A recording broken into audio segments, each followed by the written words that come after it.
Protect the life in our oceans and seas. We'll restore and protect life on land, the forests, animals, the earth itself.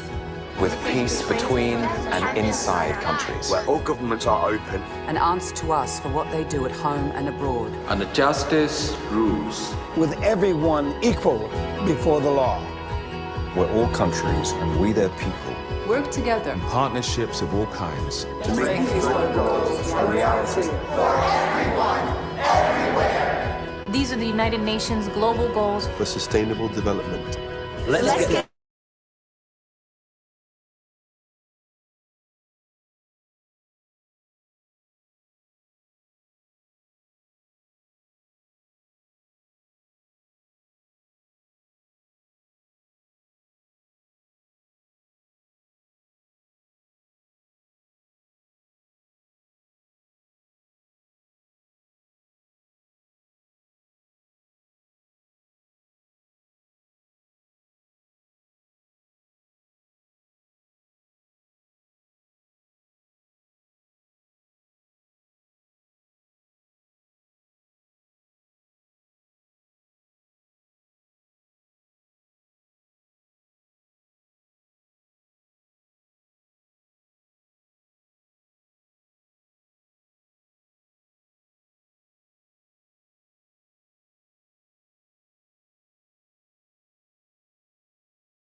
Okay, good morning, everyone.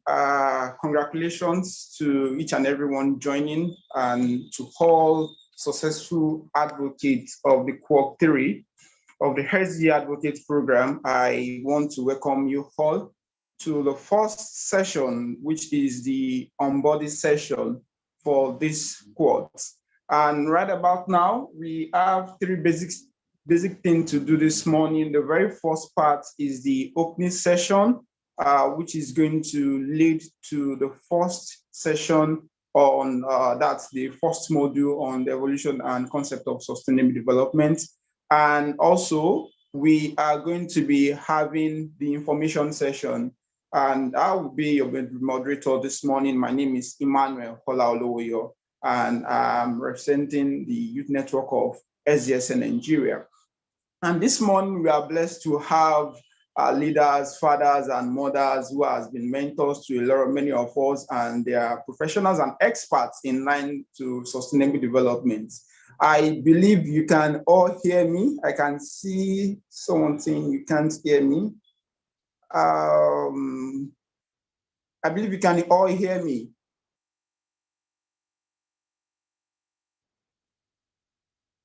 Esther? Please kindly confirm. I need to be very sure if you can all hear me. Yes, I can hear you.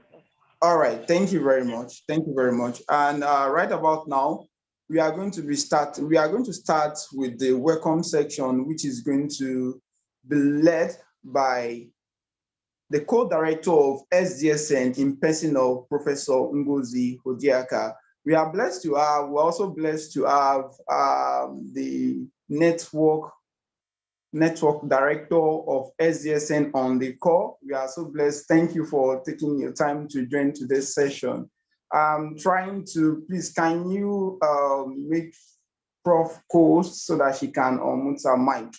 All right, thank you. And after the session, after the opening session by Professor Dierka, we are going to be having the information session. Then we also have the first module for our masterclass session. Good morning this morning. It's good to see you again in our masterclass session. Thank you for all you do, man.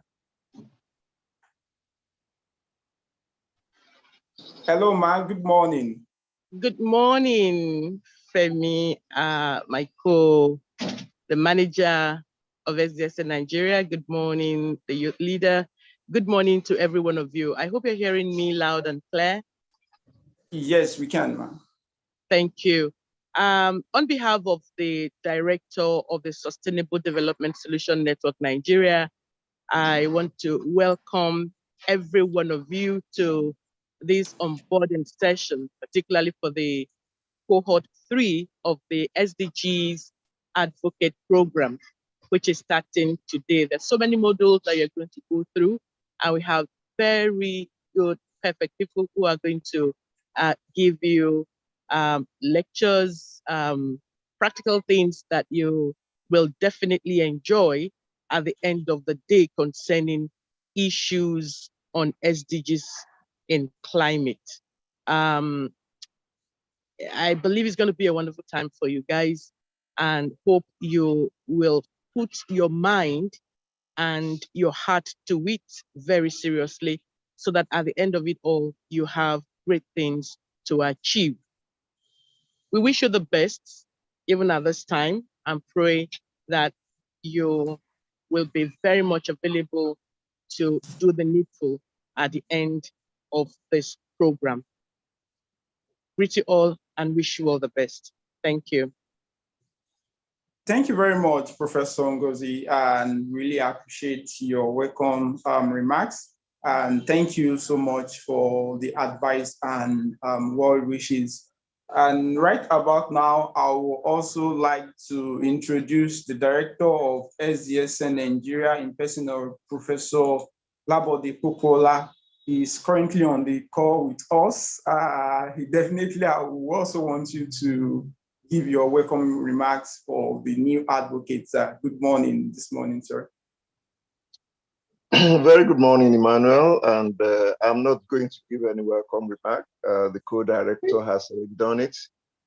By now, I should actually be on the road, but I just promised that I will peep in just to encourage you guys, to let you know that we're dealing with a serious matter. We're dealing with something that's going to be exciting to you. We're dealing with something that is going to change society for the better. The co-director already welcomed you, and she already wished you well. So you also have my best wishes. I peeped in, like I said, to encourage you guys. I have to sign out almost immediately. I wish you all the best. So hopefully we'll see you at the end of the program, and we will stay in touch. So very good morning. Thank you very much, Prof. Thank you for the time. We understand your very busy engagements and you took time to attend. Also want to appreciate Professor Ngozi Odiaka for taking time to attend the welcome section for the advocates. And right about now, we also like to have some information, feedbacks from previous quads. We have some people that are on this call as we speak. Esther, please, can you confirm? We'll appreciate you confirm so that they can be given permission to mute their mic and speak. They will also be sharing their experience with us in line to the activities of the SDG Advocate Program, how it has helped them, how it has shaped their career, and what they are doing currently to accelerate more actions towards the sustainable development goals.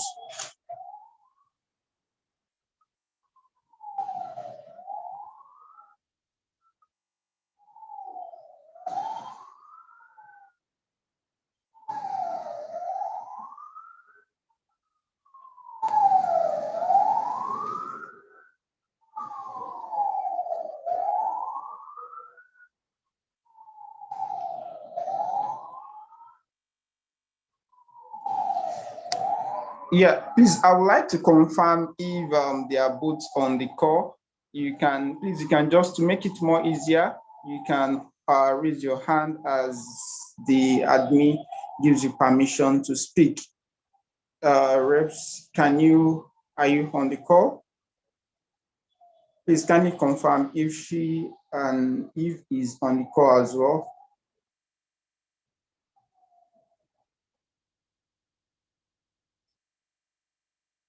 And sorry, we have to apologize for some technical issue for today. From next week, we are going to be able to admit more. Okay, I think I can see and I can see his hand up. Thank you very much, Madai.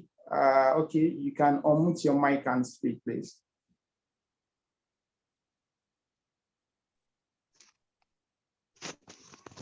Good morning. Can you hear me? Yes, we can hear you. Good morning, Madai. Good morning, the SDG Advocate team, and to the third cohort, the participant of the third cohort on the call. Good morning to you all. My name is Bausuku Kadmel Madai, the FCT representative for the second cohort of the SDG Advocate Programme. I'm here to share with you my experience, which includes some of the things I learned and the future plans which I have in line with this program. Not just myself, but the FCT advocates as a whole. That's the second cohort of the SDG Advocate Program. This program was an absolute blast in which I got a lot of experience. The program, to be a part of this program, being able to use my skills and experience as well as learning new things and gaining networks, it is truly an experience one ought to have. And I'll never forget the experience I gained from the SDG Advocate Program. It also helped me to gain confidence and shape me for the next phase of my life. As you all know, the objective of this program is to communicate clearly the importance of the 2030 agenda, as well as to train as many Nigerian citizens to become global advocates for sustainable development goals. Someone heard me ask, why do we need so many Nigerians to advocate for this program? Just as name implies, Agenda 2030, which means the benchmark for achieving these goals is 2030. And we have about 7 years to achieve these goals. And that means definitely we need more hands on deck to be able to achieve these goals before 2030. The world as a whole have loads of problems ranging from poverty, inequalities, poor governance, conflict, lack of infrastructural development, and depletion of our natural resources. If I'm to ask, I'm sure each and every one of us here is affected by one or more of these problems in a way. So it's our duty to join our hands and to advocate and create awareness, to learn more and also train others so that we will spread the word and train others so that the world will be a better place. To achieve these goals, we need advocacy from grassroots down to the top, using the bottom to top approach. The breakdown of the advocate program. Let me give a quick breakdown of our own cohort. The participants of the Sustainable Development Goal Advocate Program, Cohort 2, were onboarded on 16th January 2023. So to cut you, Paul, you can just give a wrap up in less than a minute to 2 minutes, and because we still have some other activities, which is very key. But I really appreciate each and every information being shared. Okay, the program is split into 2 phases, which is the phase 1 and phase 2. Phase 1 includes the own school project and the first phase includes the masterclass sessions and assessment. We had 2 assessments, while the second phase includes the own school project and the community project. During the own school project, we're expected to, during the master class sessions, we were taught different experts from different fields were brought in to teach us on different topics, ranging from climate actions to sustainable consumption and productivity, and many topics. And we wrote assessment through which we were trained to actually, so that we know if we've actually gained through the master class session. And the second phase, we were meant to implement what we've learned. We carried out the own school project and the community project. The own school project is it's more like an individual project, while the community project is a group project whereby each state join hands to carry out a project. I got to work with during both, which I got to work with different people, different authorities, in which on a normal day, I won't even have access to. And this program shaped me. It helped me in my ability to collaborate with others from different ethnic backgrounds, different cultures, and different religions, which is essential for leadership. And it also helped me, it also improved my communication skill, and that's both written and verbal, because we got to write proposals and much more. And let me just round up by giving my future plans regarding this program. We intend to sustain the projects which we've carried out already, and also to collaborate with different organizations.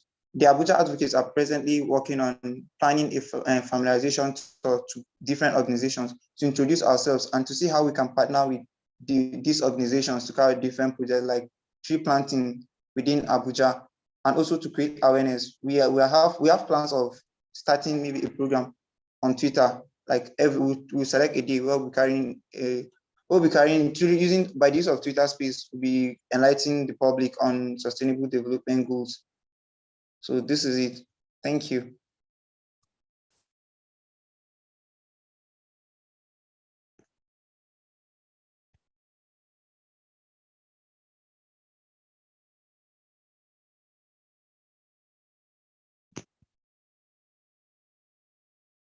I don't know if anyone has any questions. Yeah, thank you very much. Thank you very much for that wonderful experience you shared with us. It's indeed an impactful one for you and the entire advocates, and we are so proud of what the Abuja team were able to do during their own time for the SDG Advocate Programme. I don't know if the representative from Lagos is currently on the call. Please, you can just signify so that we can, the admin can give you permission to speak. All right, thank you very much, Paul, for this wonderful experience you shared with the advocates. And we'll get to connect with you, because I know people from Abuja are going to be very helpful to see how they can also sustain what you've done and also share more, get to collaborate with each other. So we just confirm, please, do we have Rebecca on the call? Please, yes, if you are on, okay.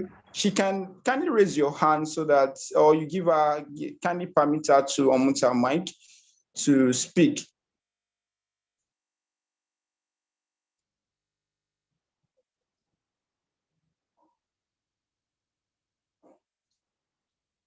Rebecca, please. Rebecca, not Abdullah.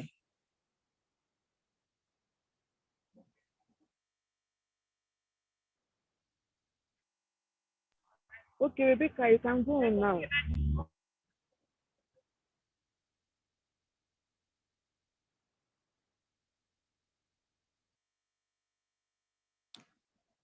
Please give her permission to speak.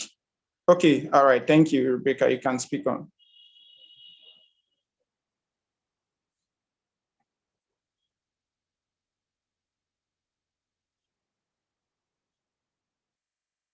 Hello, Rebecca. We can't hear you.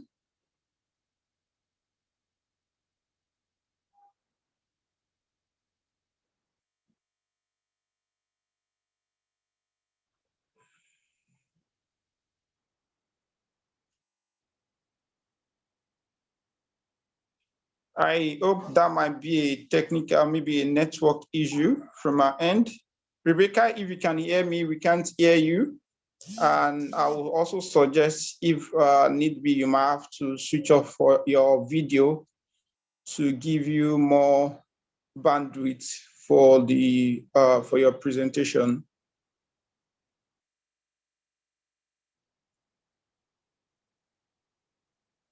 Okay, while we wait for Rebecca to get back on the call, I know that some of us have been making requests or some complaints as regards the WhatsApp link, and why some of us are having some other technical issues joining using the links that were shared with us. All these are going to be resolved, and all these are going to be discussed towards the end of today's session, why we're also going to be having the first module on the concept and evolution of sustainable development. I will also still be the one moderating that session, and that is going to be spanned for less than 1 hour, after which we are going to have our questions and answer. I don't know if Rebecca is set for us. Rebecca, are you set for us? You can speak on.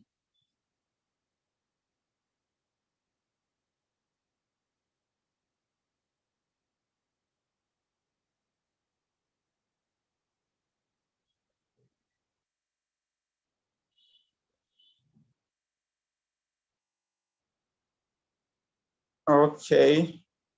I assume this might be a technical issue, but I would like to just admit to have Rebecca before we move to the next session.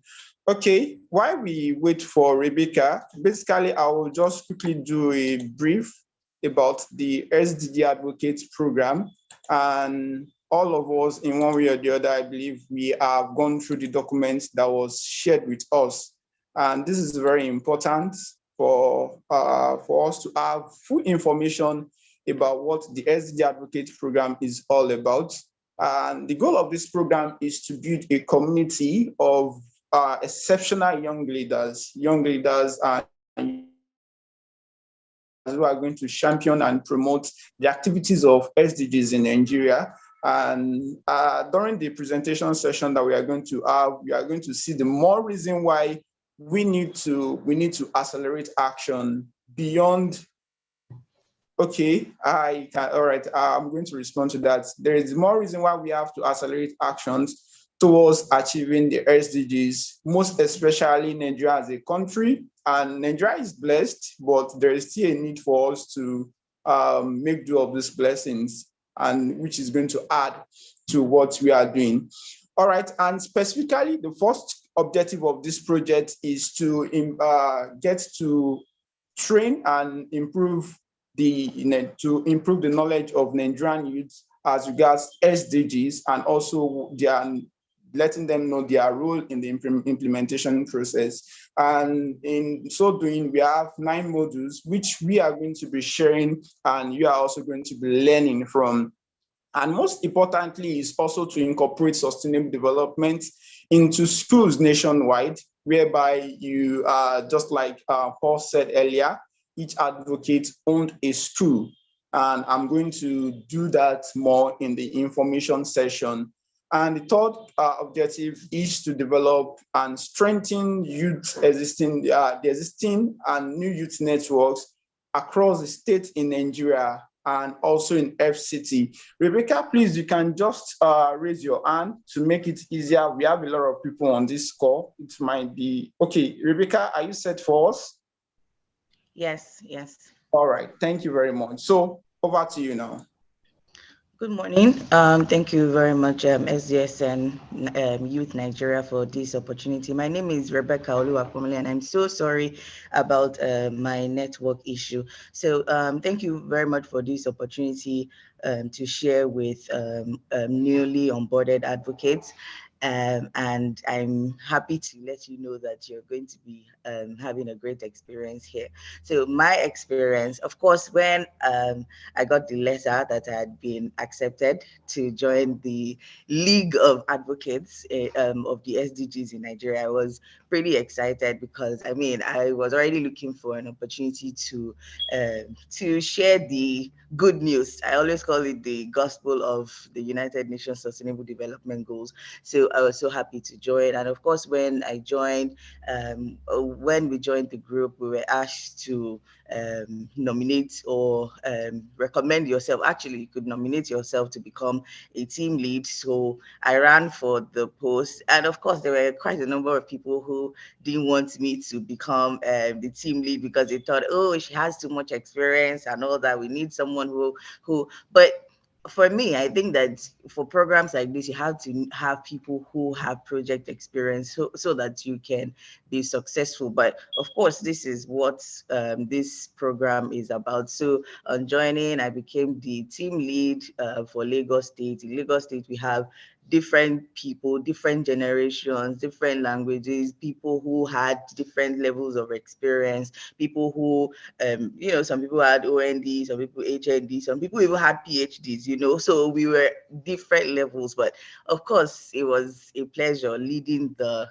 group. So during the master classes, we learned about environmental sustainability, climate change, the SDGs, the targets, the evolution of the goals, its implementation, the circular economy, which I am very much interested in, the blue economy, which I am also very, very interested in, and I'll tell you more about that eventually. And then SDGs as a way of life.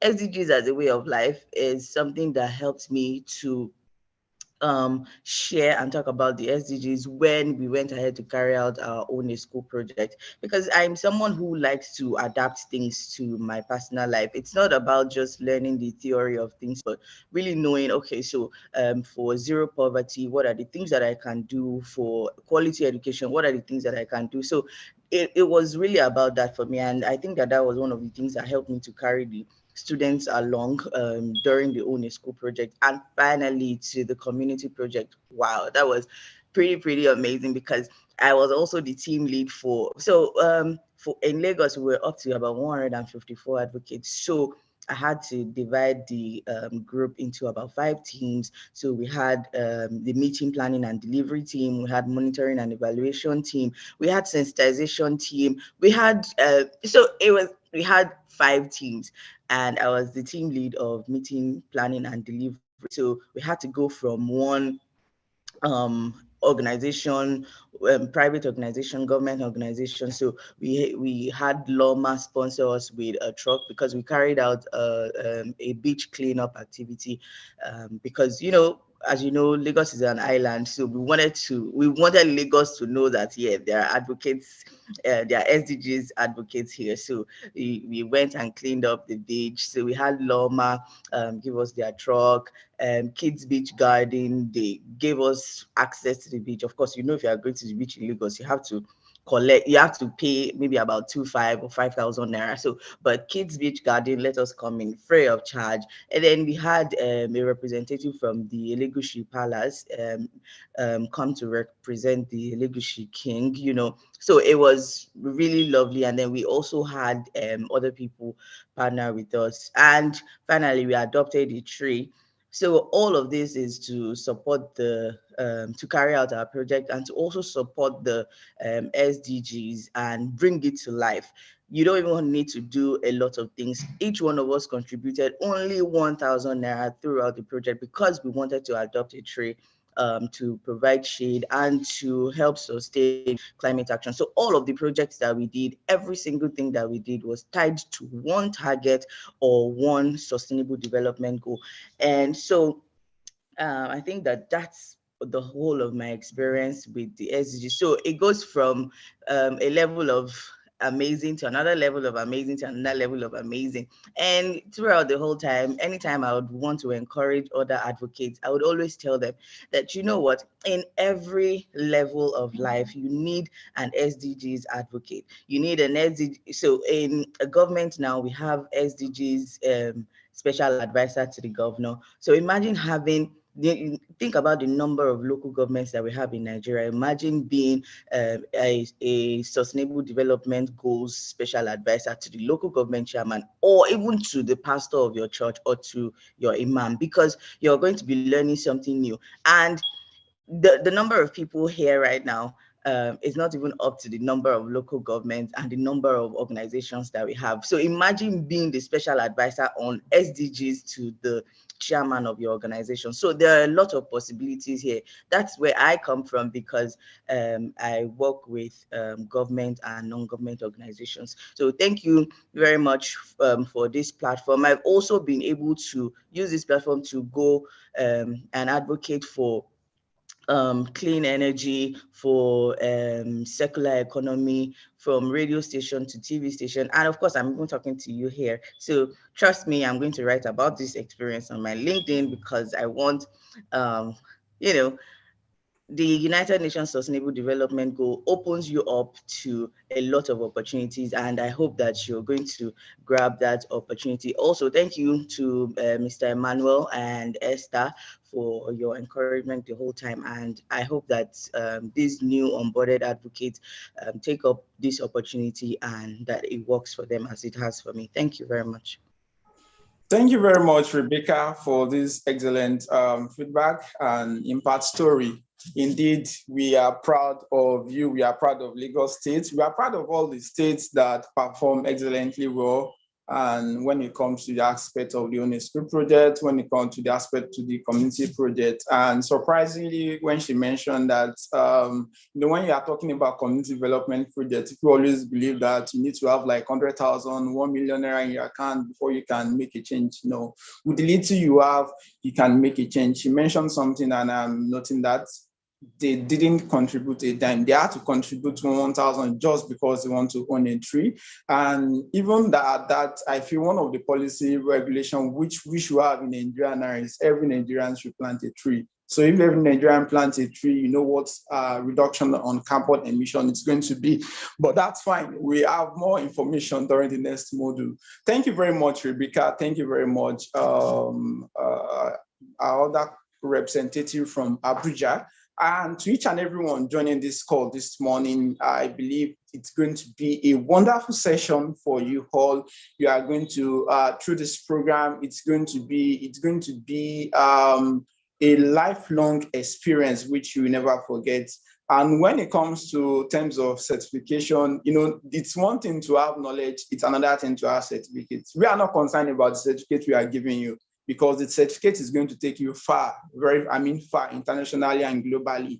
But we are concerned about the knowledge which you are to acquire from this program, and also the impact which you are to make on both the individuals and also the community growth.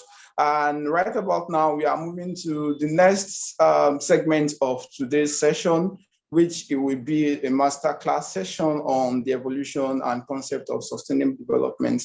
I will be the one facilitating that session, while we have other experts, industry leaders that are still going to handle sessions on green economy, environmental sustainability, forest biodiversity conservation, and a lot of modules which has been stated in the program guide that was given to us.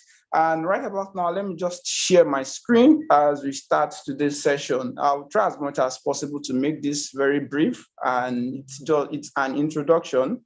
It's an introduction to what we are meant to other modules. Yes, it's an introduction to, let me see it that way. It's an introduction to other modules. Just in a minute.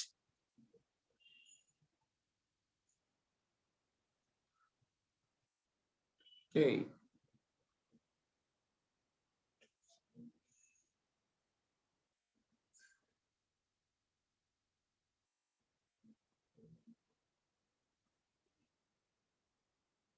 Okay, I believe you can all see my slide.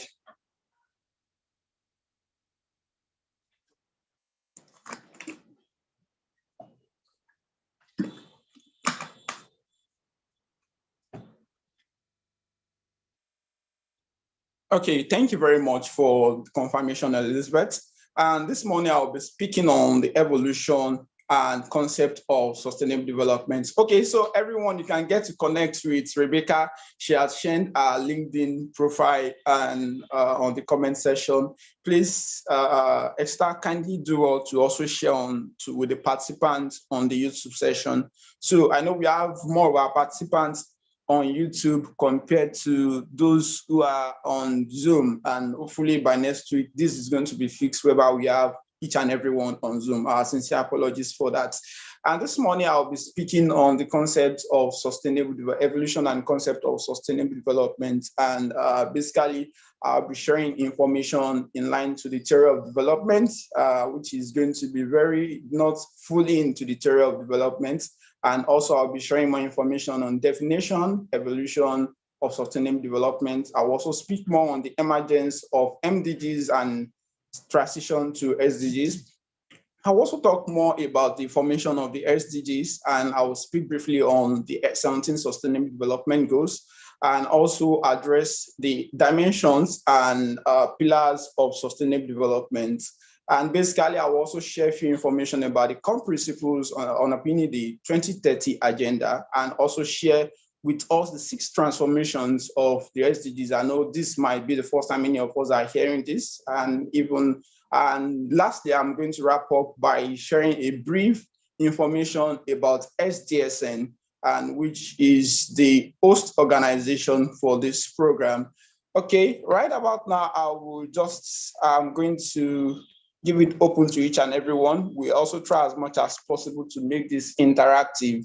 And as we all know that development it's more focused on not just on individual, it's focused on organizations, it's focused on communities. And Esther, please, I will appreciate you check the YouTube platform for maybe people that have comments. At the end of this session, you are going to also have an avenue to ask questions and also share your thoughts as regards the modules and also the information session.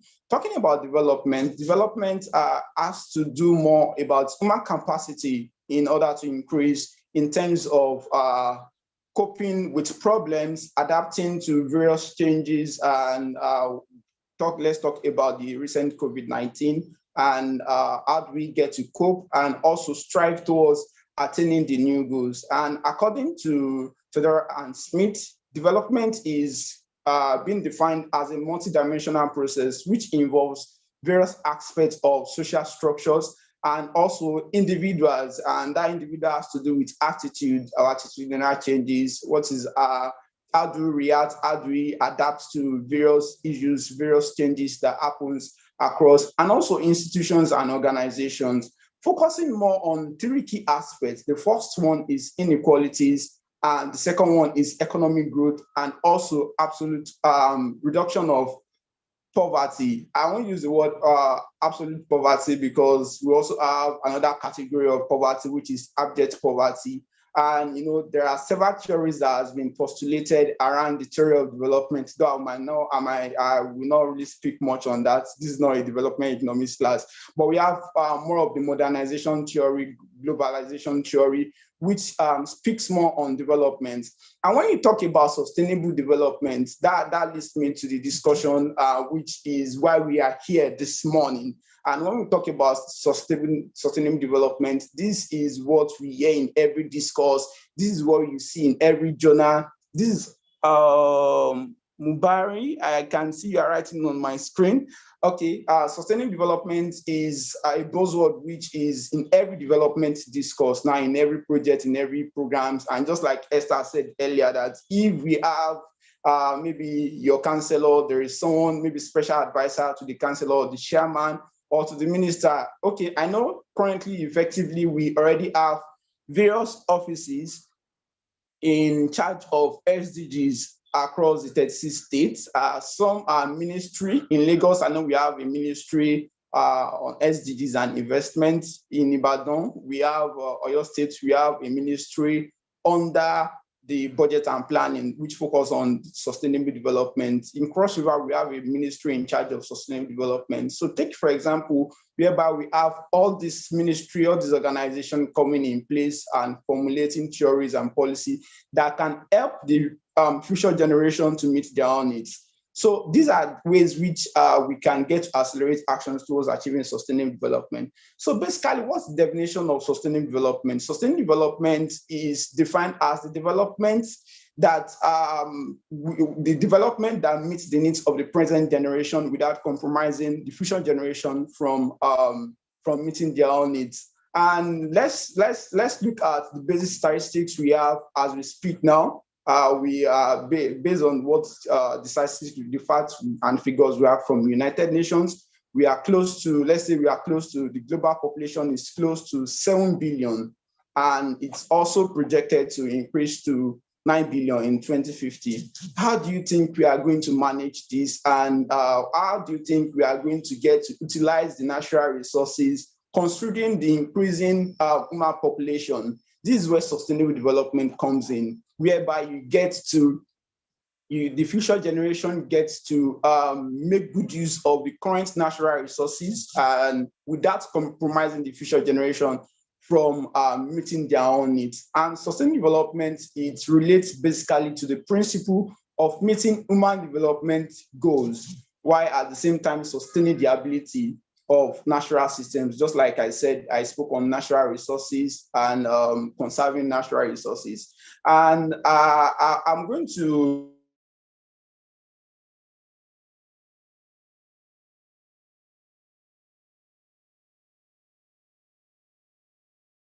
which are always defined as ability to sustain, then ability. What is our ability to sustain? And sustainability is also the end point of sustainable development. So when we are talking about, okay, I just need to confirm, I hope I'm very audible for those who are on the call. Okay, thank you very much. Sustainability has to do with, that's the endpoint of sustainable development, whereby people can get what we are doing, what the resources that are being kept, the resources that are being conserved are well sustained for the next generation to meet their own needs. And when we are talking about sustainable development, three things must always come to your mind. The very first one is economic growth, social inclusion, and the third one is environmental protection. Those three key things are basically, and they call it the three-legged stool for sustainable development. And I would just like to move very fast, as I really don't have much time in line to today's presentation. And okay, talking about the evolution for sustainable development, it's very important we know the stages and phases of this development process. And earlier in the 90s, sustainable development started in the 90s, not just in year 2000 or not just in 2015. And this started earlier in 1972 at the United Conference from Human Environment, Stockholm Conference, which was the first, that was where the United Nations environmental program was initiated. And we have UNEP in charge of environmental activities globally, and which later forwarded to the World Conservation Strategy, where we have various activities which is more focused on development. And moving straight to 1987, where we had the main definition of sustainable development. And this came with the official report of our common future. Like I defined, sustainable development is development that meets the needs of the present without compromising the ability of the future generation from meeting their own needs. And furthering to 1992, where we had the Agenda 2021, that's the United Nations Conference on Environment and Development, which it was the real conference, the first real conference ever that was being organized. And moving straight to the year 2000, where we had the Millennium Declaration, which focused more on the 8 SDGs, and the 8 MDGs. And forwarding,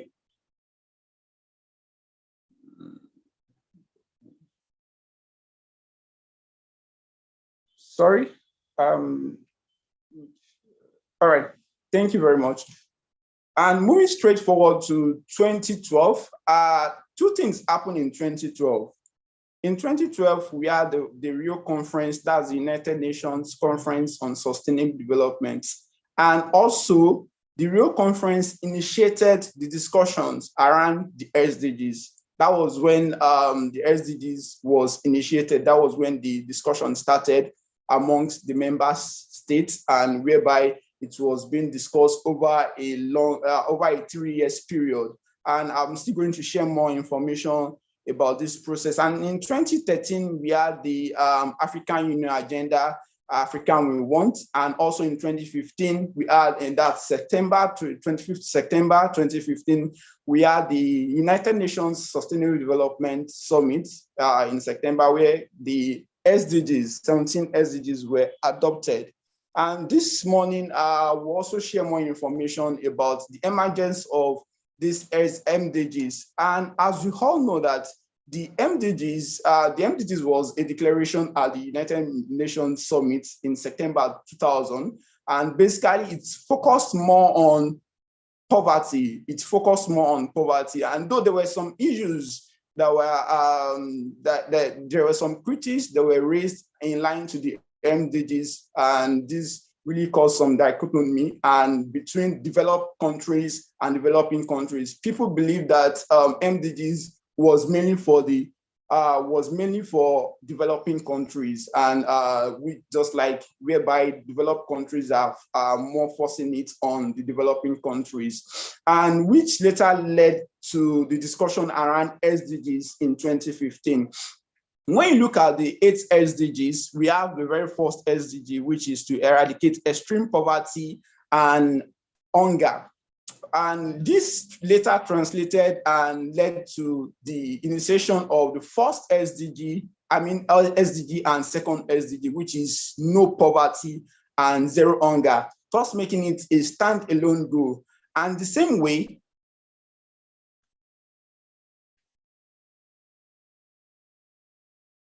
sorry, there is an interference from my end. Okay, and the same way we had the very first SDGs, we also, the MDGs, we also had the second SDG, which is on achieving universal primary education. And, on the SDG, we have it as quality education. When you look at the MDGs, basically, we have MDG 3, MDG 4, 5, and 6 incorporated to just one SDGs. That is good health and well-being.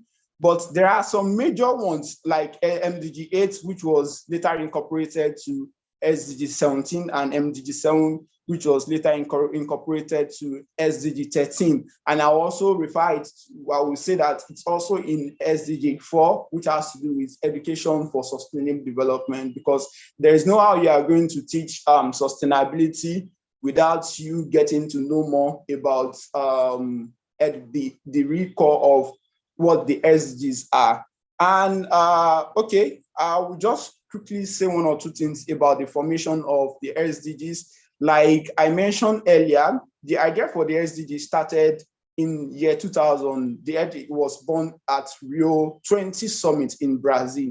And at the summit, that was where the government leaders began to create this set of universal goals to beyond tackling poverty and also solving issues around inequality, environmental degradation. And basically, this agreement was meant to replace the Millennium Development Goals, which expired in year 2015. And looking based on history, this is the largest consultation process. The largest consultation process ever in line undertaken by the United Nations. And like I mentioned earlier, that it took 3 years between 2012 and 2015. Yeah, 2015, and which 193 member states came together in that's September 2015 to launch and adopt the SDGs. And for the SDGs, we have basically 17 goals, and which has 169 targets. And under each goal, we have a particular target which is being used to monitor and is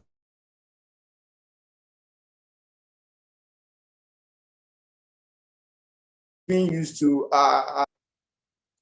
ascertain. Sorry, there are some interference from my end. I'm just trying to reject the calls. And also we have 232 plus measurable indicators, which is used to measure the success of these targets, the 169 targets.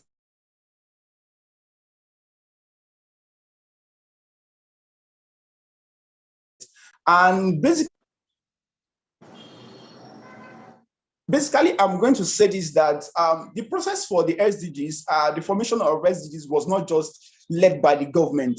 The government, organizations, businesses, NGOs, youth, they all came together all over the world and participated in this process, in the negotiation voting, in which was published in 84 national surveys concurrently before the SDGs was adopted by the United Nations General Assembly.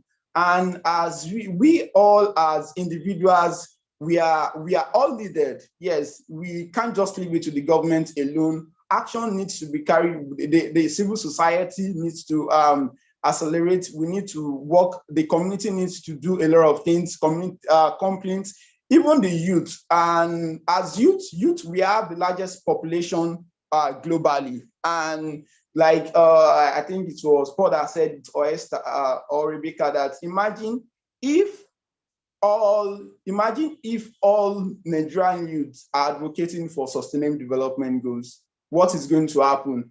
I think I'm just going to ask that question. Imagine if all Nigerian youths are advocating for sustainable development goals, what do you think is going to happen? I would like to have one or two feedbacks. You can just raise your hand while the program manager give you permission to speak. Imagine if all the Nigerian youths are advocating for and implementing actions towards the sustainable development goals. What do you think will happen? Okay, we have, I would just like to have two, a male and a female.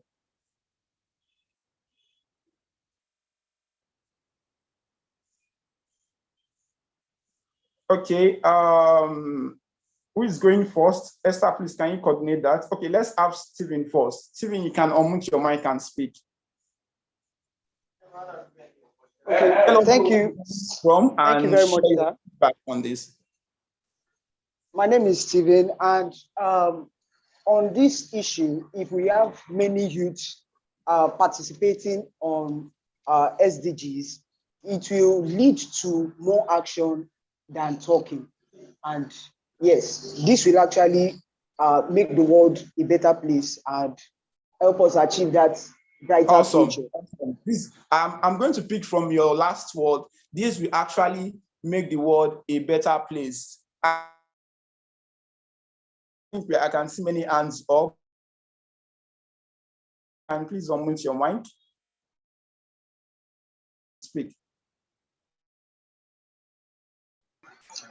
All right, thank you. My name is Ore. If a lot of youths join together in the implementation of the SDG goals, I think that the world will be a better place, and then we would also be able to achieve the UN 2030 goal mark of achieving all of the SDG by that time. Thank you. Okay. I can see those of us on session to share your opinion. Imagine if all Nigerian development goal, what do you think is going to happen? All right, can we have Oluwakemi? Yeah, good morning, everyone. Thank you very much for the opportunity, Emmanuel. Okay, so I would say that if all Nigerian youths advocate for the SDGs, like Charles has said, was it Charles or Stephen rather? Stephen mentioned that the world will be a better place, and I agree. And also because this advocacy starts from our homes. You know, we will be able to talk to our parents, the older generation, and we'll see these changes quickly. Because all these SDGs, they all relate to one another. And there's more partnership for the goals. The older generation, they are able to understand, and we just see a quick implementation and achieving all this in 2030. Okay. It's possible. Thank you. Also, commission it more faster and we can have more feedback. Okay, there is a comment achieved in good time 30. Wow, that is a very good comment. Our participants joining from YouTube, kindly share your view if the entire Nigerian youth are advocating or accelerating actions towards sustainable development goals. Okay, and I will just speak briefly. Yeah, we have another task which we are all to participate here, and it's very important. Like this common quote which says, "Everyone wants a change, but nobody wants to change. Be the change you wish to see in the world." And there are two questions I'm asking here. And the very first question has to do with what are you currently doing that contributes to the attainment of the SDGs? I know that each and everyone has applied to this program, and they are very you are very concerned and passionate about making impact in your environment. But what specifically are you doing? What exactly are you doing to contribute to the attainment of the SDGs? And the second question is, what change or input can you make towards accelerating the SDGs and its attainment in 2030? So we just love to have responses to this, and you can use the comment section. Please, our program manager, we appreciate you get information from our participants on YouTube and share with me here on Zoom. All right, so who wants to go first? I think I can see some hands up. Yeah. Okay, Chas, you can unmute your mic and speak.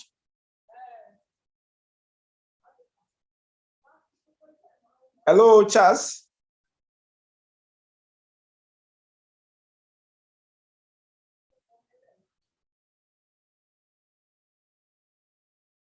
Okay, we can have Gaba. Gaba, you can unmute your mic and speak.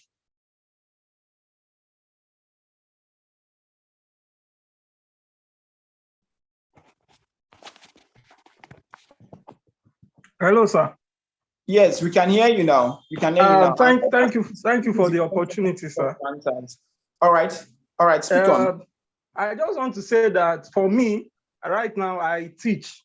So each time I have the opportunity to teach people, I try to give them the very best. And I try to teach very well.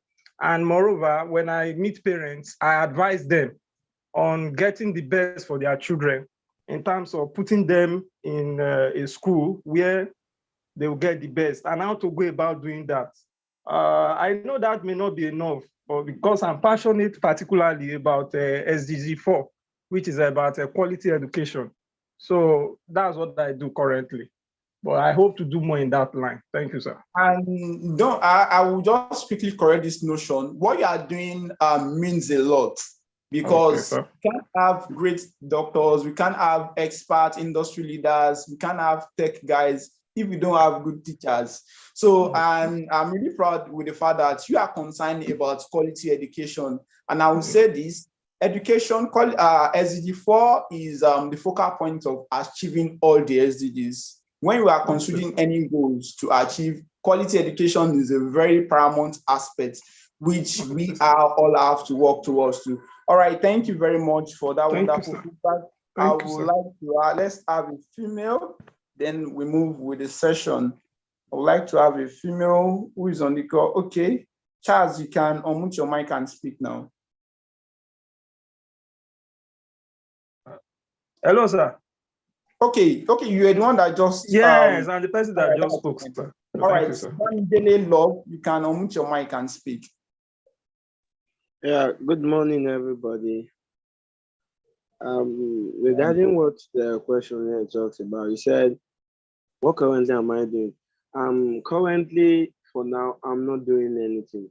But during when I was still serving, I'm an SDG advocate. I'm a speaker to my CDS because I belong to the CDS group. And regarding that, to my school, we talked about pad a girl, whereby physical hygiene can be very, very essential because the body of the ladies are so fragile in connection to disease and various aspects of their lives. So during then, we talk to them regarding these aspects, telling them to be physically hygiene about using their pad, knows their menstrual date, knows when the body system changes. And also after that too, I'm a teacher. I talk to my students that I talk to them about what they need to know. That because I serve in a very wealthy school where they pay millions of naira when I was 7. And these children always believe that once the money is there is no problem. But we from the lower class, we understand that it is not the matter of the money alone. Some people have this money and know nothing to do about it. How can we utilize this money? We tell them, fine, you can tell your parents, we have a lot of thousands of youth around the world today doing nothing.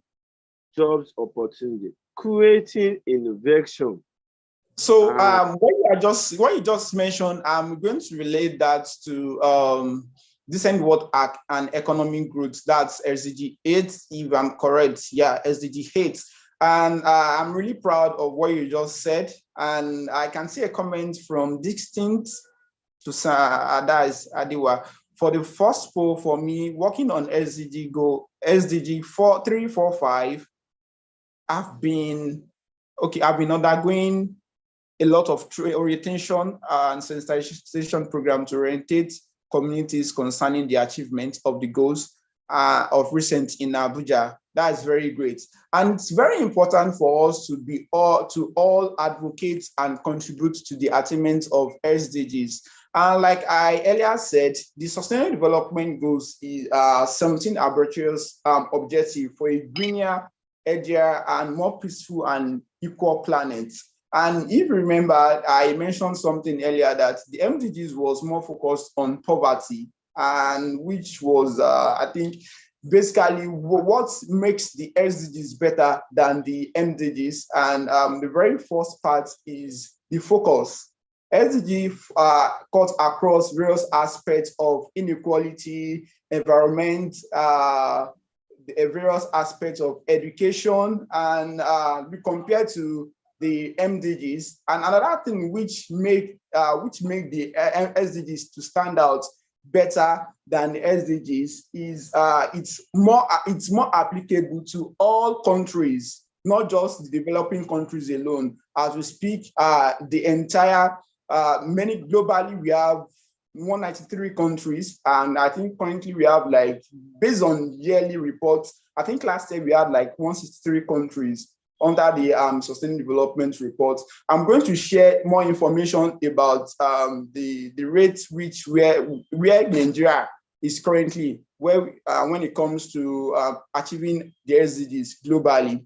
And also, another thing which made the SDGs so more significant than the MDG is the participatory policy process. Not just that it's only the government that came together to formulate the SDGs. These different organizations, different individuals were involved. And when you're talking about the SDGs, there are some basic principles which you must never forget about the SDGs. The SDGs, firstly, is universal.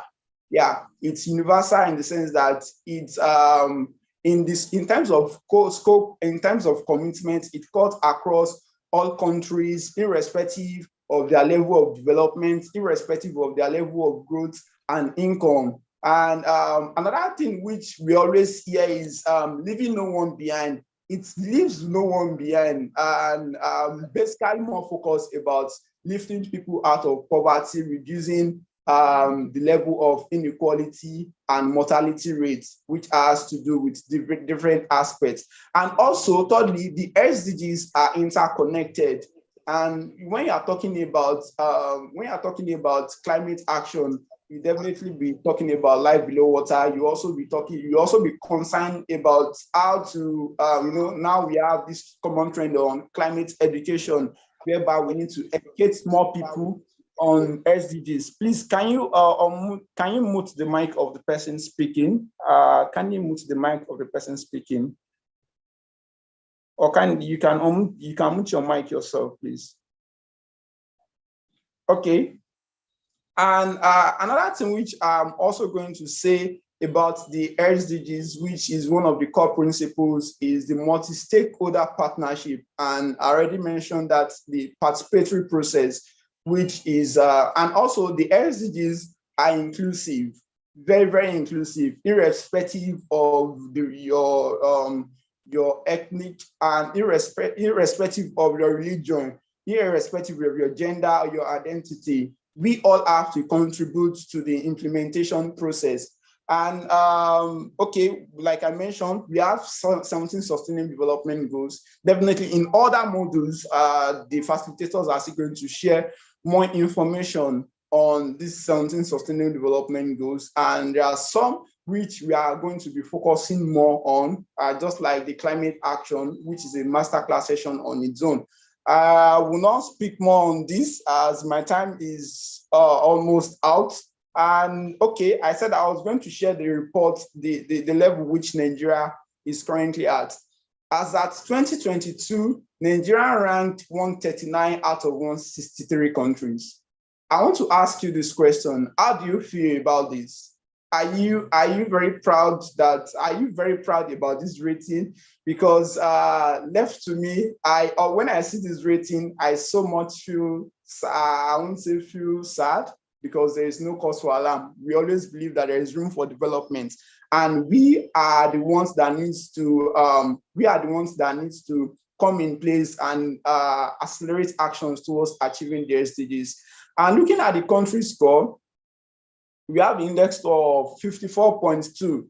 And another thing which I would also like to share is amongst the 17 sustainable development goals, okay, when you see this dashboard like this, and when you see different red, you see different orange color, you see different yellow color, and you see the green color. I know that there are some countries, most especially in the global and developed countries, you see more of their SDGs. When you see their dashboard, you see a lot of greens. That means they are doing well in achieving that particular goal. But as at 2022, we only have one SDG, which we are doing well, according to the report from the United Nations. And when it comes to the aspect of reduced inequality, then life below water, there's a kind of stagnation and significant changes. Definitely, we are quite improving in that line. And I think, and to some extent, I really don't believe this report, because when it comes to the aspect of climate actions, Nigeria is still blessed to some extent, though we know that we have issues of flooding, we have various issues, various challenges across. And as you can see on these reports, amongst other countries, Nigeria is ranking, that's 53.4. That's our performance index. Different countries have their own performance index. And I think amongst these 163 countries, Finland is rated first. Yeah, when it comes to achieving the SDGs, Finland is rated first. In fact, if you see the dashboard of Finland, you'll be so happy and know that definitely I believe these are things we can achieve as a country. And quickly, before I wrap up, I'll quickly speak on the dimensions, pillars of sustainable development.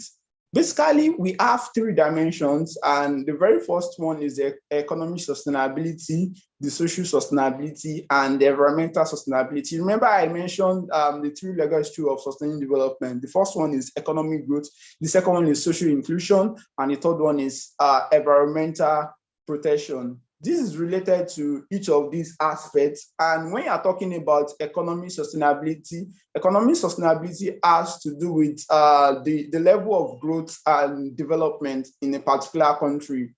And mostly this is measured in terms of GDP.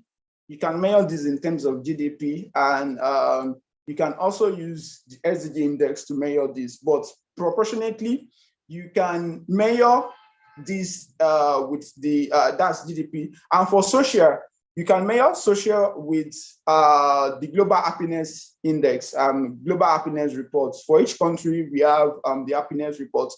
In the happiness report too, I think Finland is one topping the happiness report for across the nation, globally. And also for environment, you can get to measure the level of development and attainment of sustainability of each country in terms of environment with the level of carbon emission. Yeah, I know that China, US, India, those are the greatest emitters of greenhouse gases. And I might not really do much on this, but it's very important for us to know all these aspects, and these are key areas which we need to have good information on, because each of these dimensions and each of these pillars, it has its own, when you are talking about segregating the SDGs, you can definitely put each SDGs under each dimension. And as you can see here, we have the socials. Under social, we have SDG 1, 2, 3, 4, 5, and 6 under social. And under economic, we have SDG 7, 8, 9, 10, and 12 under economic. And when you're talking about environmental, you can categorize SDG 13, 14, and 15 under environment. And it's very important to also know that, yeah, each of these SDGs are also focused on some certain pillars. That's the pillars of sustainability. We have the 5 pillars, which the very first pillar is people. We have the planet. We have peace. We have prosperity. We have partnership. When you talk about people, and we have SDG 1, 2, 3, 4, 5, 6, and 11, which can be categorized under people. And we also have SDG 7, 8, 9, 10, and 12, which can be categorized under prosperity.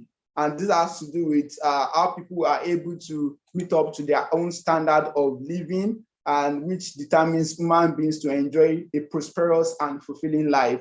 And also, when you talk about partnership, partnership is, like it said, partnership for the goals. I always say this, no matter how clear a vision is to you, it's not meant to be achieved alone. The more you get to partner with people, the more you get to collaborate with people, the more successful your project becomes. And no matter how easy you think it is, definitely you need someone to help you. And the more you have more people, more experts on board, that's why it's easier for Lagos State to get to achieve their projects at a very zero cost. They are to partner with different organizations, government organizations, private organizations, religious organizations, which really are supported their projects. Then we also have peace. And there is this common saying that there can't be sustainable development without peace. Let's take, for example, the issue that has been happening in Russia and the recent Boko Haram and kidnapping issues that have been happening in Nigeria. There can't be sustainable development, and there can't be peace without sustainable development. Yeah, we need sustainable development in order to foster peace. And also to talk, I think I've spoken on peace, I've spoken on prosperity. Okay, planet, I didn't discuss anything on planet. Planet has to do with we protecting the earth. Yeah. And there is this common saying that there is no planet B. We don't have any planet B. We only have one earth. We have to protect the earth, and we have to manage the natural resources so that the future generations can get to have their own needs. And I will quickly mention on the SDG Transformations, which is categorized into 6. And what is the principle behind these transformations? And the principle behind it came, I think that was in 2021, according to Professor Jeffrey Sachs, who is the Global Director of Sustainable Development Solutions Network, that if we can achieve the 17 Sustainable Development Goals, and we achieve this 6 transformation in one way or the other, we are close to achieving the 2030 agenda. And the first transformation has to do with education, gender, and inequality. And when you're talking about education, education is more on, like I said, is a focal point of achieving sustainable development. And it's been expected that 12 years of education should be very free, which the very first 9 years should be the primary level and secondary level. But in Nigeria, the question is, how many states are offering free education to both the primary and secondary school? And these are areas which we need the government to come in. And also, I know some NGOs which in so many ways they've been raising funds to help the rurals and those who cannot afford to meet paying up with their school fees. And also the second transformation, which has to do with health, well-being, and demography. And the third transformation are focused on energy decarbonization and sustainable industry. That's SDG 7 and SDG 9, industry innovations and infrastructure.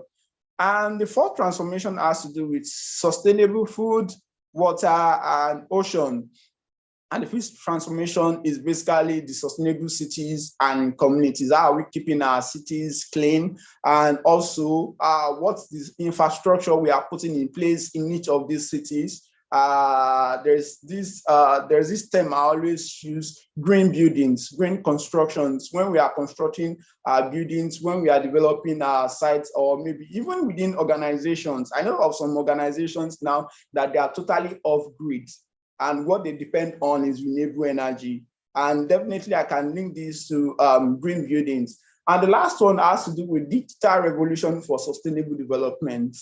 One of the growing issues in the 80s was the issue of increasing population of human, whereby the fear of the natural resources is not going to be enough for the future generations to meet their own needs.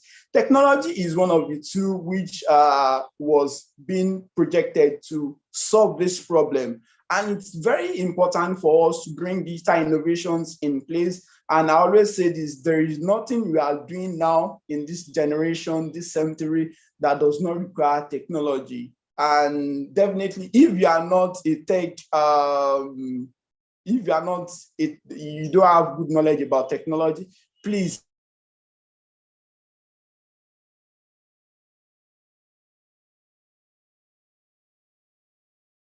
do. The fact that we are all about artificial intelligence replacing human being, I always say that that's a fallacy. It's not a fallacy. That's a fallacy rather. It's not going to replace humans. And definitely we need the artificial intelligence to be more productive with our work and to get to do things easily and more faster. Right about now, I will just briefly share a few information about the Sustainable Development Solutions Network within 5 minutes while I wrap up this session. And like I said, the Sustainable Development Solution Network is a global network of the United Nations, which was launched in 2012, basically to accelerate actions and empower more youth to pioneer solutions towards achieving the sustainable development. And we have 3 core pillars, and our very first pillar is education. Our second pillar is collaboration, and we also believe in innovation. I'm going to start from education. Education has to do with what we are doing currently, because it's very important to educate people more about the SDGs.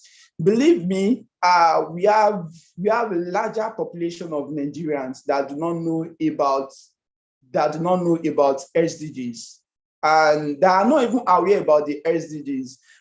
There was a time that someone mentioned something that MDGs was formed by Nigeria and SDG was formed by New York. You know, the way he even postulated it, I was just like, really? And this is a senior lecturer.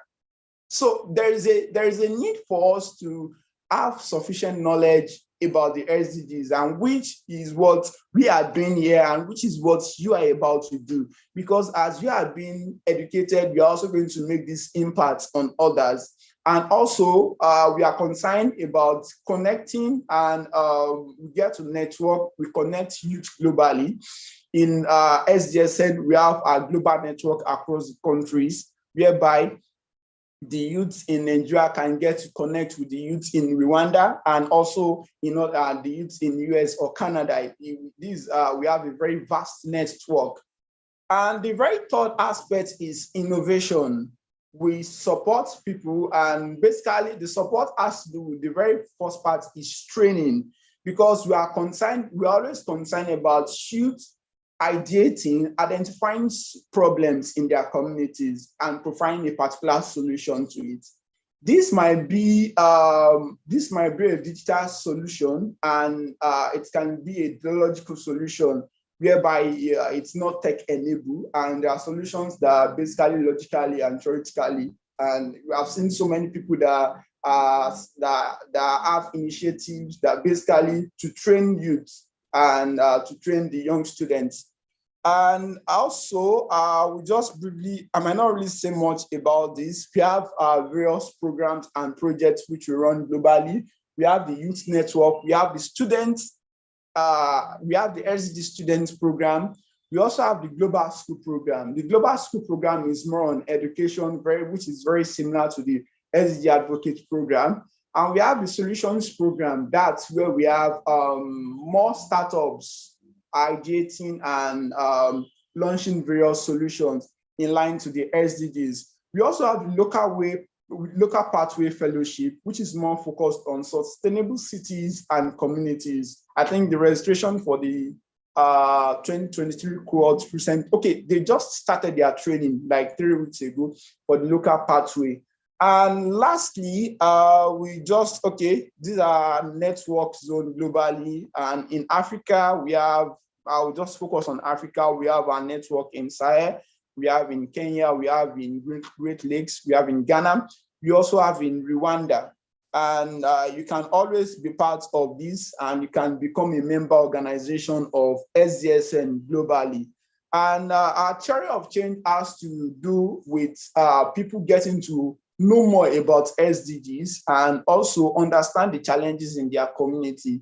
And you get, when you have good knowledge about SDGs, you get to a level whereby when you see problems, you'll be able to ideate and identify solutions towards solving those problems.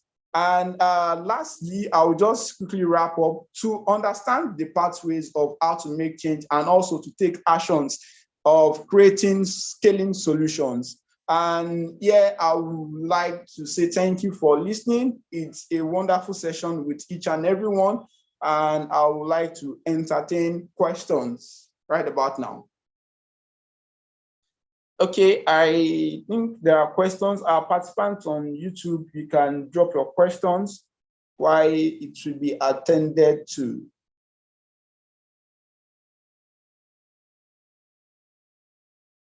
All right, Esther, please, for those who have questions, you can just raise your hand and ask your question directly.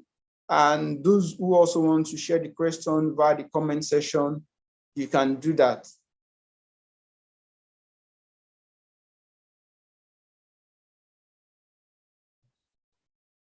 Please, I would like to have questions from YouTube participants.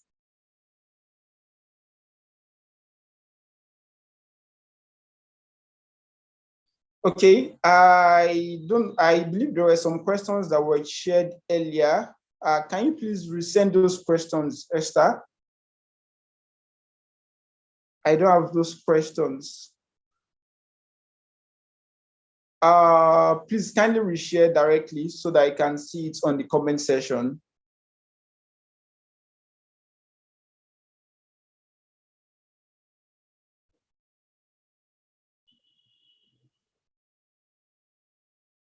All right, you can ask your question. I can see 1 and 2 hands up. Please, in 30 seconds, Gaba, you can ask your question. Unmute your mic, please, and ask your question. Yeah. Good morning. Good morning, sir. Yeah, thank you. Good morning. How are you, sir? I'm very appreciated to be part of this visual meeting.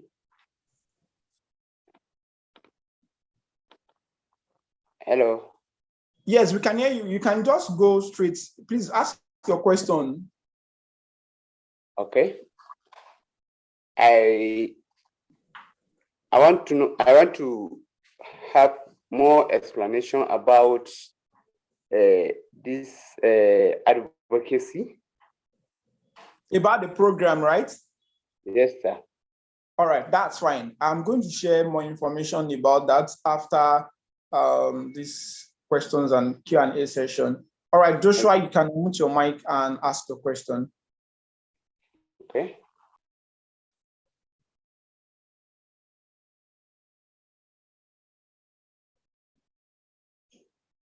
Hello, Joshua, you can unmute your mic and ask a question.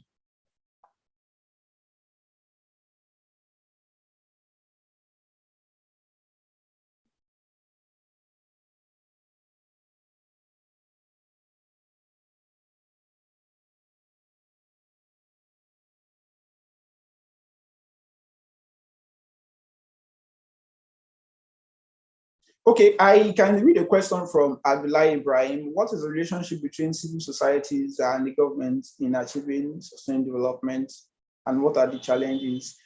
Basically, the civil society are meant to hold, I'll just use it in a very simple term, which you can understand. They are meant to hold the government accountable, not just the government, organizations accountable to us when it comes to the aspect of development. And to some extent, I know we have some civil society organizations that does that very well in Nigeria. I remember in COP27 last year, something happened, and the civil society organizations in COP27, they had to protest, though it was a very peaceful protest, and to the end of the story, what they protested for was granted. But basically, they are more to regulate activities of development across sectors and across various organizations. And okay. Please, I would like to have questions from participants on YouTube. I won't without leaving them behind. Okay, Oyekunle, you can unmute your mic and ask a question. All right, thank you very much for the insightful presentation, Mr. Emmanuel. My question borders on how one can further achieve some of these goals better in our society. I stay in Oyo State, and of course, I have been able to take some moves right in my state here, by trying to achieve some of these goals in several orphanage homes and other things like that. But I would like to know I would like to know better how one could also make more partnership with you and then also network so as to, achieve it, and do it in a better way. That's what my question is. Thank you, sir. All right, thank you for that wonderful question. And the very good answer, which we will be very brief, is what is the solution we are solving? The truth is, we have a lot of youths, we have a lot of, even globally, that have this mindset of an NGO without a part. In as much as you've been able to add, I can assure you of two things. You definitely have people, you have organizations that are going to partner with you. And secondly, I can assure you that there are grants that are available for you to fund your projects. There are a lot of programs we've held at level of SDSN, which we know that the graduate of those programs, through their innovations which they launched, they are winning big so well now, and even many of them have participated in so many international conferences. And you as a person, individually, we all advocate for these goals. And advocating for the goals is not just within maybe your place of work. It starts from your own home. And it starts within yourself. The very first way is you need to learn more about the SDGs. And when we have the SDG Academy where you can get to learn, you have a lot of, I think we have over 20 to 30 courses which you can get to learn from. And also, even before you tell people about the SDGs, you need to have good knowledge, sufficient knowledge about these SDGs. And you get to advocate. Then when you advocate, people get to know what you are doing. They get to know they get to know what you stand for. I want to use, I am going to use myself as an example. One of my colleagues which called me some days back and was saying that, are you not doing this business again? And there was a particular set of business which I do in terms of media. And he was asking me that I don't really, he doesn't see me posting more about that. I said, well, I do, but mainly I'm for this decade, I am for the SDGs. And when people get to see what you stand for, you get to start having traction both on social media and real life, and you get to have followers, you get to have more engagement. But the very important thing is you need to start something. You don't need to wait till you have, maybe you have the whole millions of naira. In as much as you've been able to identify a particular problem, then think about this next solution to achieving this problem, and definitely good things will fall in place. All right, we can have your question, Adam.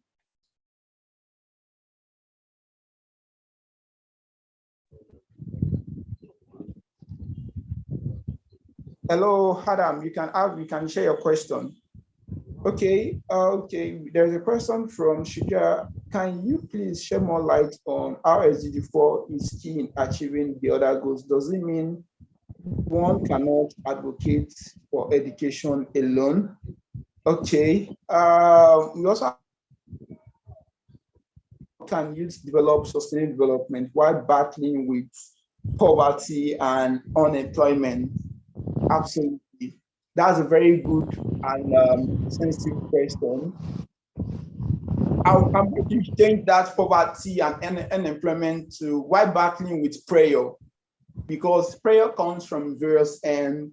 It can be economical, it can be mentally, it can be from social, it can be from maybe from within family, it can be from work, and even people that have a particular job, they are still prayer, they have issues. And we have people that are also underemployed, not unemployed.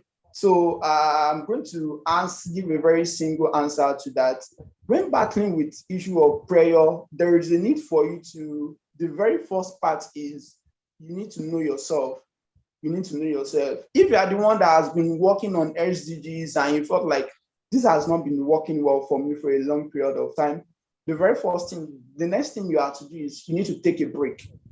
You need to take a break. You can decide to take a break for a month and check yourself out, know what exactly is working well for you. Okay, is it that maybe I'm focusing on climate action and this is not what I'm supposed to be focusing on? And maybe I'm more to focus on renewable energy. You get to know more once you've been able to reassess and reevaluate yourself. And it's very important for us to, Nigeria, we have a lot of factors. Recently, we have the cash currency. Even till now, we are still having cash currency. But that doesn't mean you can achieve. Even within the prayer, even within the level of poverty and unemployment, you can get jobs. And another aspect, I will quickly say this, we have people that have been able to get, let's say locally, from volunteering. And that's another answer which I have for you. If you are unemployed currently as we speak, there are many organizations we can choose to work for. You can choose to volunteer for, definitely. And from volunteering, it can never go for free. Your organization might tell you that you are volunteering. We are volunteering. The professors that spoke earlier, everybody are volunteering. Many people across the global organization, international organization, they are volunteering.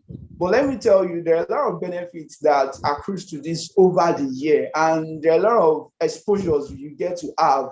You get to build your network from there. You get to have connections and have information is very key. And when you are in the right community, you have very good information. So I just want to respond to all the questions from YouTube. It's very important. Them behind. Okay. When you talk about the SDG 4, SDG 4 is we are all to you said, does it mean one cannot advocate for education alone? Yeah, you can advocate for education, but you know that when you're advocating for education, you are not advocating generally on that term education. Definitely, there is something you are talking more about. And I think the trend in Nigeria now has been we have people that speak on education in terms of climate. We have people that speak on education in terms of gender. We have people that speak on renewable energy.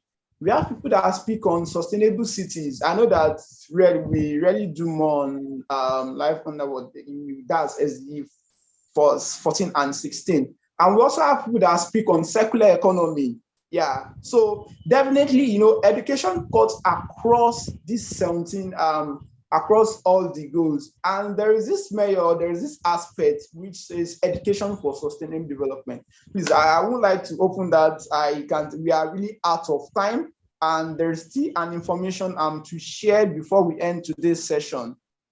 Please, you can also get to connect with me. You can connect with me on LinkedIn, and preferably you can connect with me with that second number that is on the screen, share your question. And also on the WhatsApp platform. The WhatsApp platform is not just for us to, I know when we got onboarded, many of us were posting our flyers, we are sharing our LinkedIn profile.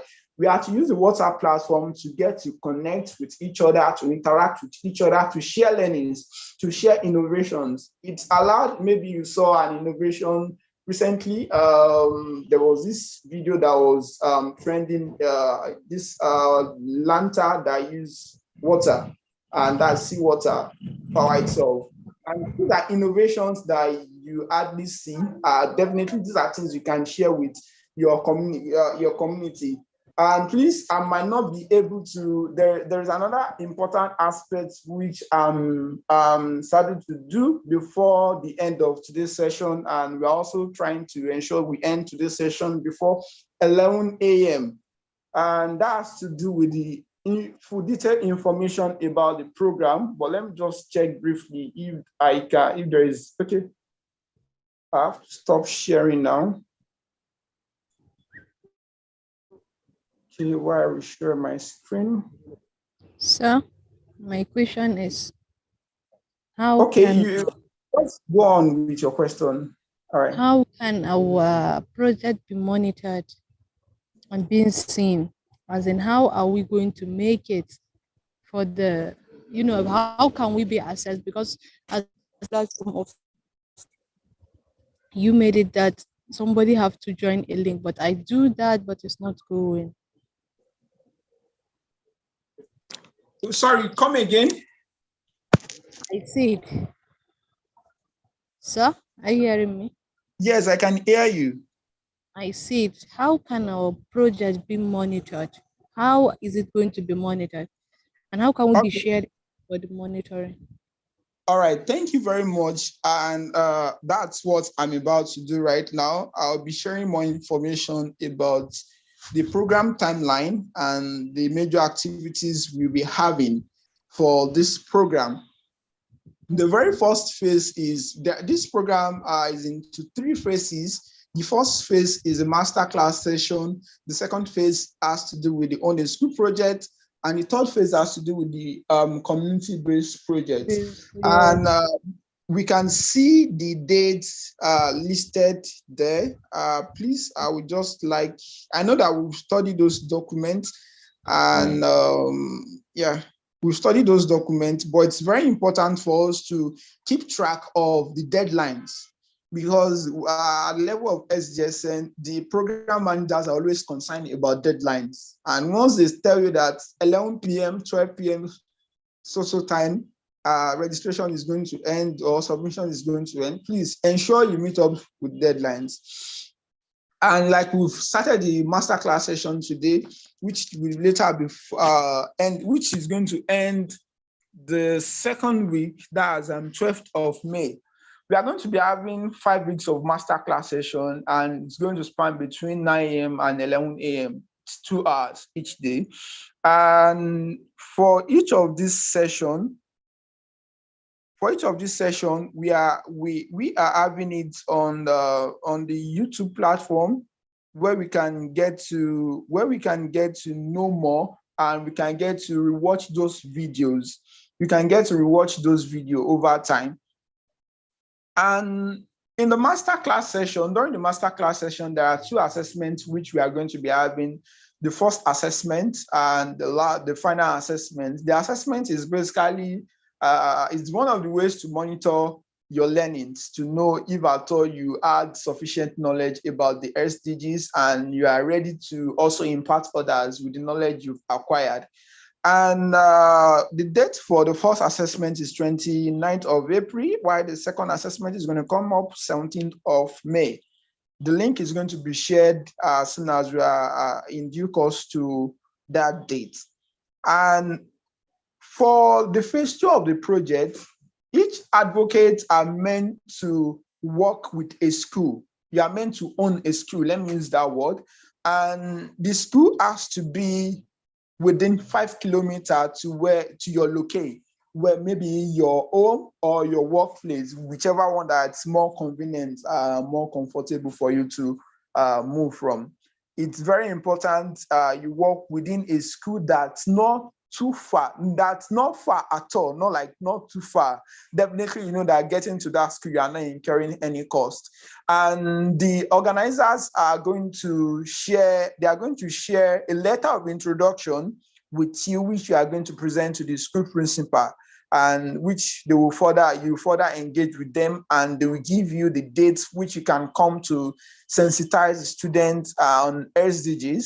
This is meant to be a 2-time visit, but if you know that it's meant to be a 2-time visit. And another key aspect, which is very important in line to the own a school project, is when you are doing your own a school project, I know that we have people that would like to have support. So there are basic rules under the own a school project. 2 advocates are not meant to work in the same schools.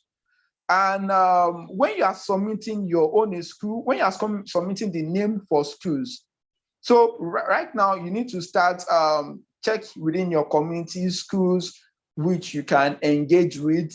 Mostly it has to be a secondary school. It can be a private or public school. It can be a boys only or girls only or mixed school.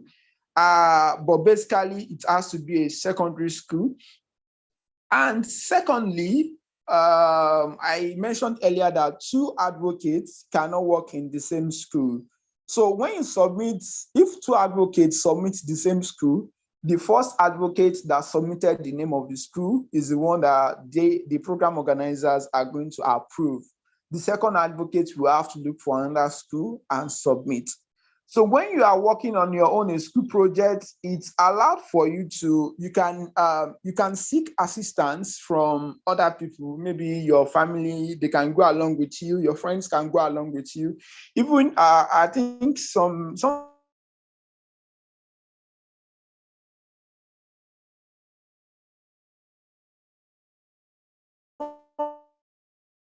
the placards which they did in their state, they get to start using it across different schools at each time. So I would just like and also speak more about the phase 2 of the project. The phase 2 of the project is basically on a school, and you are meant to submit your report. You are meant to submit a report at the end of the project, which the deadline is 18th of June 2023. And also, each state are to conduct and have the community-based advocacy projects. And this is going to be in 2 forms, online and on-site. The online is going to be a virtual webinar on SDGs advocacy, and each state are to meet. You meet, you discuss, and know which of the goals you want to focus on, and have a team for your session, webinar session. And also the community-based advocacy project. This is what you have to do physically, and it contributes to your grading. And for this program, there are 4 categories of grading. The first category is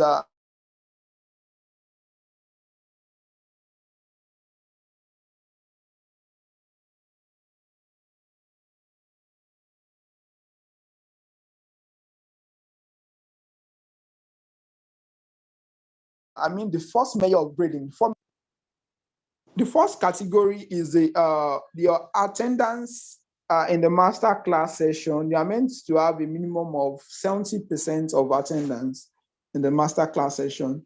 And the second measure is the assessment. The third one is the on a school projects, and the fourth one is the community projects, which you are to do as a team, not individual. So, but your team can have, just like the Lagos State Rep mentioned, that they add various subgroups, various sub-teams based on certain functions and needs. And also, the last part has to do with submission. You have to submit your reports for the community-based project, which you have to do. And the virtual graduation and certification is going to happen 30th of June. You can see the list of modules which we are going to have during the masterclass session. And I'm also going to share this, that there is also a list of 15 courses, self-paced courses, which you can have, which you can learn more on SDGs, which is the program managers are going to share with you during the course of the week. You get to learn more on various aspects of SDGs. And also, there is a LinkedIn community which each and everyone are going to join. And I think the next email communication that's going to be shared is going to entail that you are meant to use the LinkedIn community, and you can even go and check online, check that's SDG Advocate community. You will see what all the previous advocates have done, their projects, their reports, and all. And I think those are the basic information I have. I don't know if there are questions. If there are questions, please kindly ask. If there are questions, you can ask, and that would be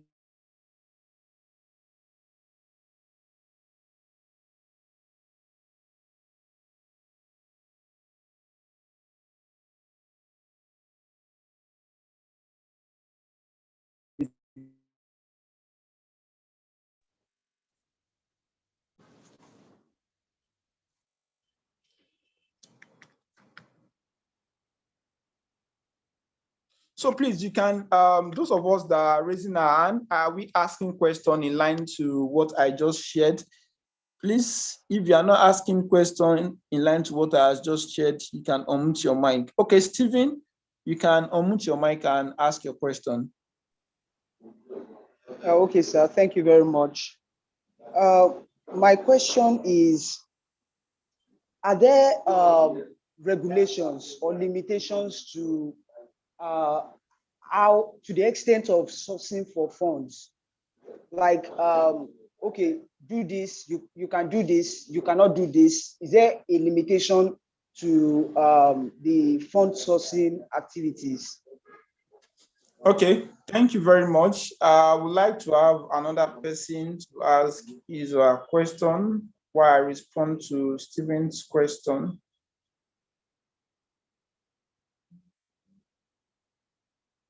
Okay, Abdul Salam, you can unmute your mic and ask your question.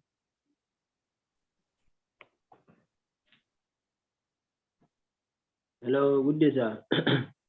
Okay, good morning. Yes, good morning. Thank you for a wonderful presentation and the opportunity to be part of this program. Well, the thing is, I'm actually a kind of being left behind because I just came across the email invitation. So maybe I'm left, but I'm able to pick one or two things from the presentation thus far.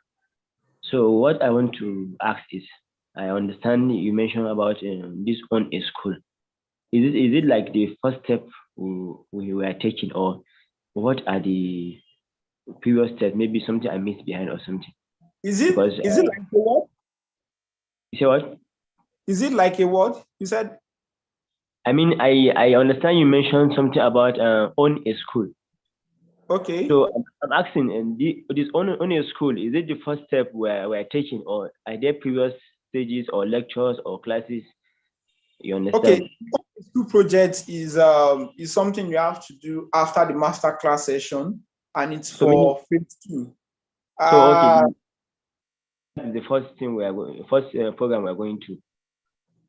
For the SDG Advocate Program, the very first thing you have to do is you have to acquire knowledge about the Sustainable Development Goals and various aspects of SDGs. Yes, and various aspects of SDGs. In line, we have the climate, we have renewable energy, we have digital innovation, and so many of it. Please, I would like to have the questions from YouTube participants. Esther, if you can share.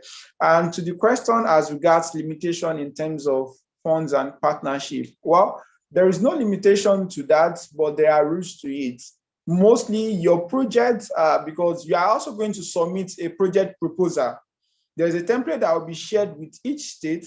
And before the end of next week, I think the program manager should have shared the interstate WhatsApp link with each and everybody. So those who belong to Abuja, you can join Abuja State. You can join Abuja. You can join the FCT. Those who belong to Nasarawa, you can join your state. Those who belong to Ekiti, Ondo, Cross River, and across 36 states, which we have advocates joining from. And each state, they are to appoint a leader. You have to appoint a representative who is going to further communicate with the program managers.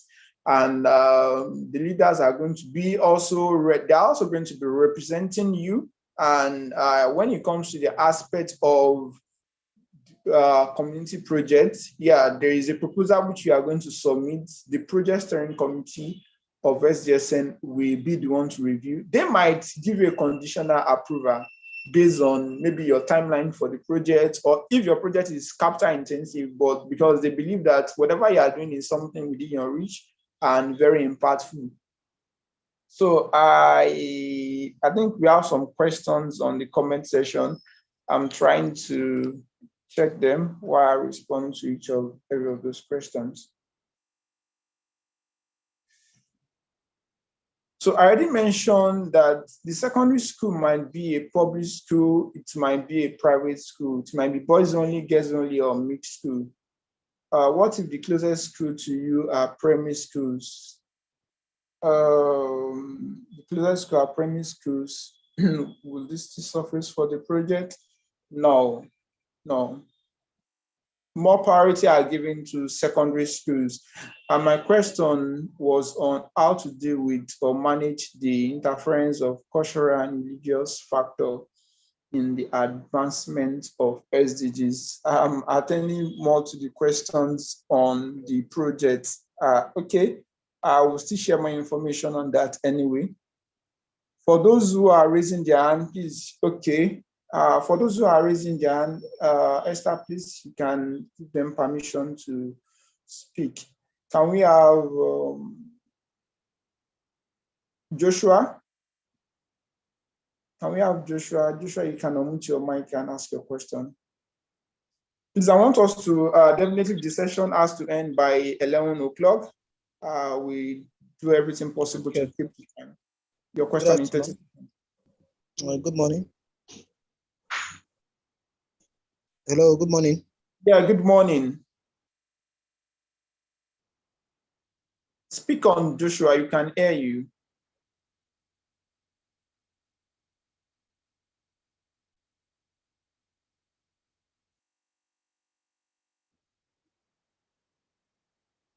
Okay. Who else is there? Can we have Bamidele Love? Bamidele Love, you can unmute your mic and ask your question.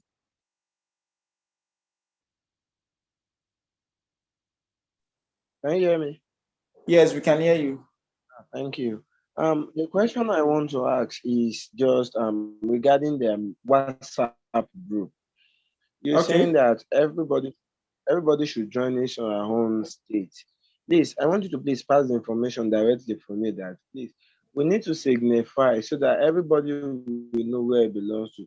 Because somebody like me, right now I'm talking to you, I'm in Akwa Ibom State, but I'll be leaving Akwa Ibom tomorrow. I'm going back to Ondo State. So I register on Ondo State. So I place it there on Ondo State, but nobody has signified who is from Ondo State, so I can know. You might not need to bother yourself about that in terms of people signifying to know who is from Ondo State.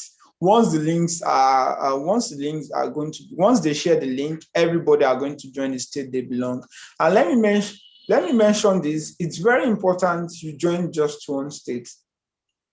And that has to be the state which you are going to you are currently working or you reside in for the next 3 months. So if you know by the month of maybe by the month of May and June, just like you mentioned that you are going to leave Akwa Ibom and you are going back to the state, then you are not meant to register or you are not meant to join Akwa Ibom group.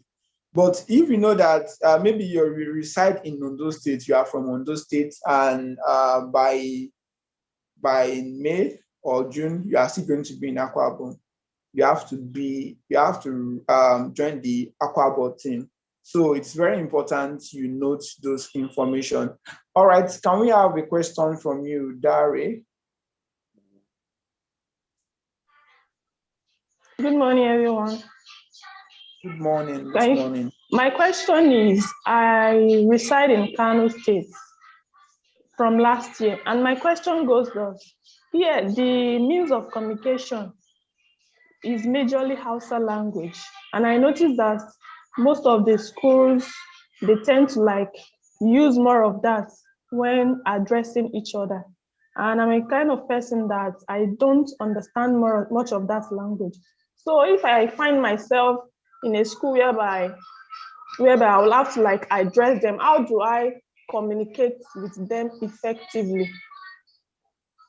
So I was thinking you want to ask a question that can I use the Hausa language to communicate with my audience? But that's fine. If you find yourself in such a school, we believe that there will be a section of that school that basically understands English. And also, you can have one of the students to interpret whatever you are saying. So, and in so doing, you can get to communicate with them.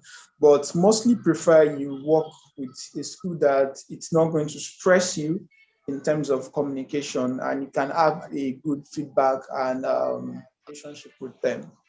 Thank you. So, Temitope, can we have your question? I just want to have 2 more questions. One question from Temitope, then Damba, you can also ask your question after Temitope. Good morning. Thank you for this opportunity. I would like to ask, because you mentioned that the masterclass session will be running for 5 weeks. So I want to know if Saturdays and Sundays are included. And I also want to ask about the WhatsApp link that was sent to my email. The link is not working. So I want to know what to do about that as well. Okay. All right. Remember, you can ask your question.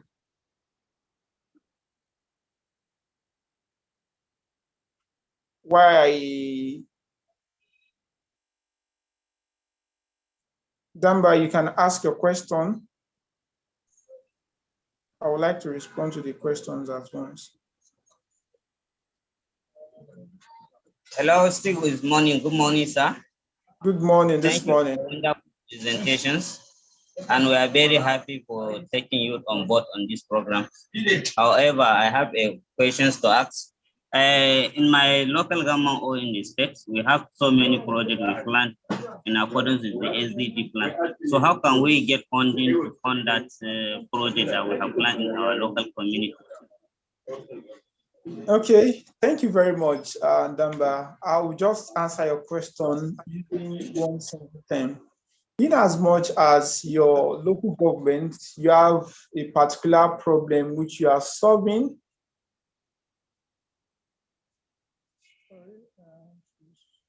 Okay, in as much as in your local government, let me assume that this project you are doing is an organization-based project, or even though if it is a youth-led organization,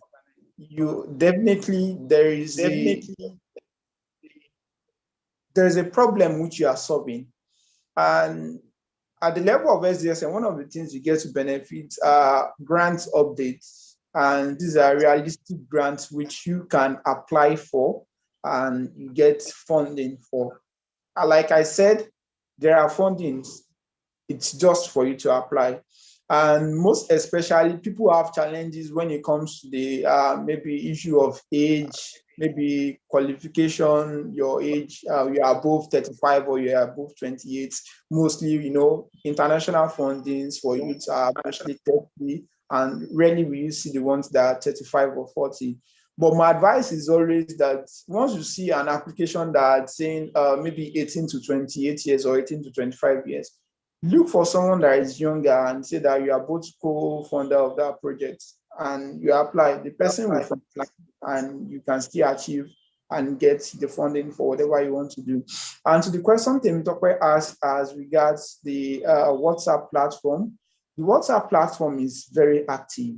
The only thing is there might be a network interference or technical issue from your device. What we advise is try as much as possible to copy that link, copy the link on your Chrome and try and load it from your Chrome. And regarding the state interstate groups, this will be shared next week. This will be shared with each and everyone next week. I believe it's been a wonderful time. We are already 3 minutes behind schedule, and I won't like to take it more longer. If there are other questions, you can use the WhatsApp platform to ask. Kindly drop your question, and the program managers are there already to attend to each of your questions. And for the masterclass session, which you asked, it's just on Fridays alone. We are not going to be having the session on Saturday or Sunday. It's just on Friday, 9 a.m. to 11 a.m. So, and that will span for 5 weeks next week, and the subsequent weeks coming before 12th of May. All right, thank you everyone for joining this call. For today, we might definitely, I know the program manager might want to, I will just appeal to them to hold on their attendance and never on their day. But from next week, it's very important for you to participate. And at the end of each section, there is an attendance and evaluation form that will be shared with you, which you must fill, and that contributes to your grading final score for the program. All right, have a wonderful week, everyone.